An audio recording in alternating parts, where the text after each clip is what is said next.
අයබෝන් හැමදාත් වගේ අදත් අපිත් එක්ක එකතුලා ඉන්නේ පාරම්පරික ආයුර්වේද වෛද්‍ය වත්සලා මනතුංග වෛද්‍යතුමයි. අයබෝන් වෛද්‍යතුමනි. අයබෝන්. ඒතර වෛද්‍යතුමනි අද අපි කතා කරන්න බලාපොරොත්තු වෙන්නේ මොන රෝගය සම්බන්ධවද? අද අපි කතා කරන්නේ ටීනියා කියන සමේ ඇතිවන ආසාදිතත්වය ගැන.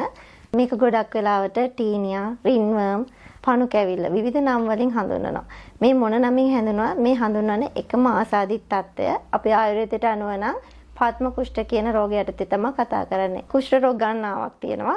මේ කුෂ්ඨ රෝග වලින් මේ ආසාදිතත්වය වෙන් කර හඳුන ගන්න එක ඉතාමත් වැදගත් වෙනවා. ඇති වෙන්නේ ඉස්සෙල්ලාම මුදු ආකාරයට රවුම් විදිහට තමයි සමේ ඇති වෙන්නේ. මේ වගේම සමේ ඉස්සුණු ස්වභාවයක් තියෙනවා. ඉතින් මේක වෙන් කර හඳුන ගන්න ඕනේ අනිවාර්යෙන්ම. මොකද අපි අනිකුත් සාමාන්‍ය කුෂ්ඨ වලට ගාන ක්‍රීම් වර්ග මේකට ආලේප කරොත් එහෙම මේ තවදුරටත් මේක වර්ධනය වීමක් තමයි සිද්ධ වෙන්නේ. කිසිදු වෛද්‍ය උපදේශයක් නැතිව සමහරලාට ගොඩ දෙනෙක් කරන වැරද්දක් තමයි ඒක ෆාමසි වලට ගිහිල්ලා නොයෙකුත් ආලේපන වර්ග අරගෙන ගන්නවා. ඉතින් ඒකින් වෙන්නේ තවදුරටත් අර තියෙන ආසාදිතත්වය වර්ධනය වීමක්. මොකද මුලින්ම මේක ඇති වෙන්නේ කුඩා බිබිලි විදිහට. ඒක කැසීමත් එක්ක තමයි වර්ධනය වීමක් සිද්ධ වෙන්නේ. මුල්ම අවස්ථාවෙන් ප්‍රතිකාර ගත්තොත් හරිම පහසුවෙන් මාසයක් වගේ කෙටි කාලයක් ඇතුළත සම්පූර්ණ සුව කරන්න පුළුවන්. හැබැයි මේක අපි අර විදිහට නොයෙකුත් ආලේපන වර්ග ආලේප කරොත් අපිට සමහරට කැසීම, වේදනාව කියන එක ඉක්මනින් නැති වෙන්න පුළුවන්. හැබැයි සතියකින් දෙකකින් එහෙම නැත්නම් මාසෙකින් නැවත වරක් අර තිබ්බට වඩා වර්ධනය වෙලා තමයි සමමතු පිටට පැමිණෙන්නේ. ඉතින් හරිම අපහසු වෙන එතකොට සුව කරන්න මාස 3ක වගේ කාලයක් එහෙම වුණත් අපිට එක දිගට ඖෂධ වර්ග පානය කරන්න වගේම ආලේප කරන්න සිද්ධ වෙනවා. ඒතර වෛද්‍යතුමනි මේ රෝගය කෙනෙක්ට හැදෙන්නේ කොහොමද?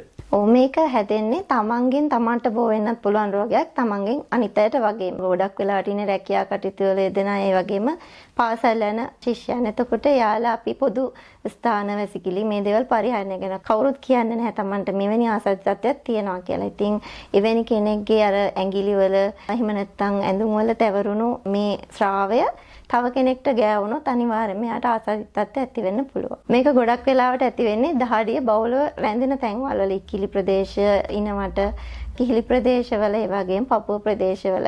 ඊට අමතරව හිස සිට පාදය දක්වා මේ රෝගය ඇති වෙන්න පුළුවන්. ඉතින් ඒක නිසා පිරිසිදු බව කියන එක අනිවාර්යයෙන්ම මේෙහිදී වැදගත් වෙනවා. මේ රෝගය වළක්ව ගන්නේ කොහොමද සහ මේකට තියෙන ප්‍රතිකර්ම මොනවද කියලා අප්ලයි කරන්න පුළුවන්? මේක කැසීම බහුලව තියෙන රෝගයක්. ඉතින් ඒ නිසා එතකොට අනිවාර්යයෙන්ම අර ස්‍රාවය, රුධිරය නියපොතු වල අත්වල තැවරෙනවා. ඉතින් අපි හැම වෙලාවෙම අත් පිරිසිදුව තබා ගන්න එක, ඒ වගේම ශරීරයේ පිරිසිදු බව රැඳව ගන්න එක ඉතාමත් වැදගත් වෙනවා. මේකෙදි ප්‍රතිකාර ගැන කියනවා නම් අනිවාර්යයෙන්ම මේකෙදි ආලේප විතරක් මදි. අනිවාර්යයෙන්ම ඖෂධ බොන්න ලබා දෙනවා. මොකද රුධිරය පිරිසිදු කරන ඖෂධ තමයි ලබා දෙන්නේ. ආසාදිත ස්ථාන සෝදන ඖෂධ වර්ග ලබා දෙනවා.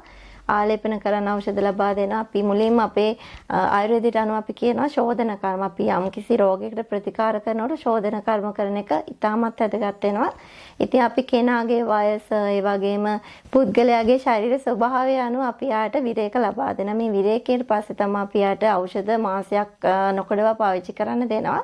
ගොඩක් වෙලාවට මුල්ම අවස්ථාවේ සිටින කෙනෙක්ට නම් අනිවාර්යෙන් මාසයක් ඇතුළත සම්පූර්ණ සුවය ලබා ගන්න පුළුවන්. එහෙම නැත්නම් ශරීරය පුරා පැතුරුණු කෙනෙක්ට නම් මාස 3ක් වැනි උපරිම කාලයක් ඇතුළත අනිවාර්යෙන් 100% සම්පූර්ණ සුවය ලබන්න පුළුවන්. මේ ආසාදිත ස්ථාන සෝදන්න වෙනමම ඖෂධයක් තියෙනවා.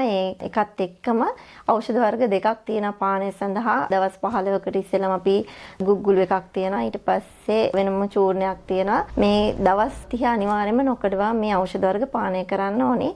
මෙන්න මේ සියල්ල අන්තර්ගත වෙච්ච සම්පූර්ණ පැක් එකක් අපි සකස් කරලා තියෙනවා.